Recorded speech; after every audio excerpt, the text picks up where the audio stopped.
পুষ্টির পাশে সকল ক্ষমতা কক্ষীগত জাতির উদ্দেশ্যে ভাষণে নির্বাচন ও সুশাসন ব্যবস্থার সংস্কারের জন্য ৬ প্রতিষ্ঠানে আলাদা কমিশন গঠনের কথা জানিয়েছেন অন্তর্বর্তীকালীন সরকারের প্রধান উপদেষ্টা ডক্টর মোহাম্মদ ইউনূস। নির্বাচন ব্যবস্থার সাথে সম্পর্কিত প্রতিষ্ঠান হিসেবে পুলিশ প্রশাসন, জনপ্রশাসন, বিচার প্রশাসন, দুর্নীতি দমন কমিশন এই ৪টি প্রতিষ্ঠানের সংস্কার করা সুষ্ঠু ও অবাধ নির্বাচনের জন্য অপরিহার্য। এসব প্রতিষ্ঠানের সংস্কার জনমালিকানা ভিত্তিক, জবাবদিহিমূলক এবং কল্যাণমূলক রাষ্ট্র ব্যবস্থা প্রতিষ্ঠায় অবদান রাখবে বলে আমি বিশ্বাস করি। এর পাশাপাশি সমাজের সকল স্তরের মানুষের প্রতিনিধিত্ব ও স্বার্থ নিশ্চিত করার জন্য এবং জুলাই গণঅভ্যুত্থানের বার্তাকে প্রতিফলিত করার জন্য সাংবিধানিক সংস্কারের প্রয়োজন আমরা অনুভব করছি।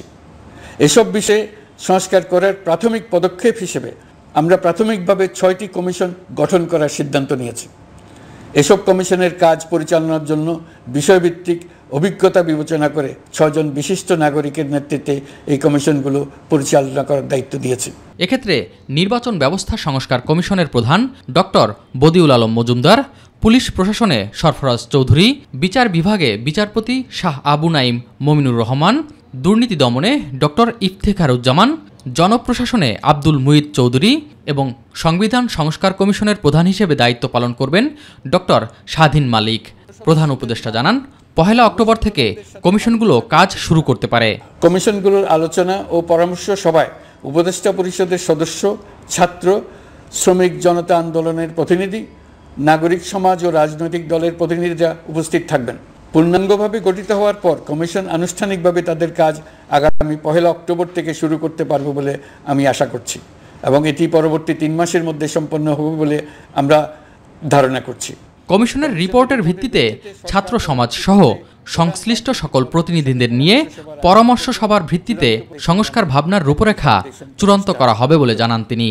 কমিশনের রিপোর্টের ভিত্তিতে সরকার পরবর্তী পর্যায়ে প্রধান রাজনৈতিক দলগুলোর সাথে পরামর্শ সভার আয়োজন করবে। চূড়ান্ত পর্যায়ে ছাত্র সমাজ, নাগরিক সমাজ, রাজনৈতিক দলের প্রতিনিধি, সরকারের প্রতিনিধি নিয়ে ব্যাপক ভিত্তিক ৩ থেকে ৭ দিন ব্যাপী একটি পরামর্শ সভার ভিত্তিতে সংস্কার ভাবনার রূপরেখা চূড়ান্ত করা হবে। এতে এই রূপরেখা কীভাবে বাস্তবায়ন হবে তার একটি ধারণাও দেওয়া হবে। প্রধান উপদেষ্টা বিগত আওয়ামী লীগ সরকারের আমলে দুর্নীতি, লুটপাট ও অপশাসনের চিত্র তুলে ধরে প্রতিটি খাতে সংস্কারের প্রয়োজনের কথা বলেন।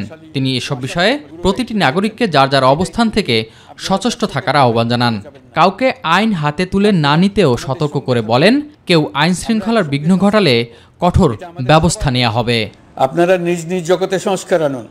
একটা জাতির সংস্কার শুধু সরকারের সংস্কার হলে হয় না। আপনি ব্যবসায়ী হলে আপনার ব্যবসায়ী সংস্কার আনুন। আপনি শ্রমিক হলে আপনার ক্ষেত্রে আপনি সংস্কার করুন। আপনি রাজনৈতিক নেতাকর্মী হলে আপনার ক্ষেত্রে সংস্কার করুন।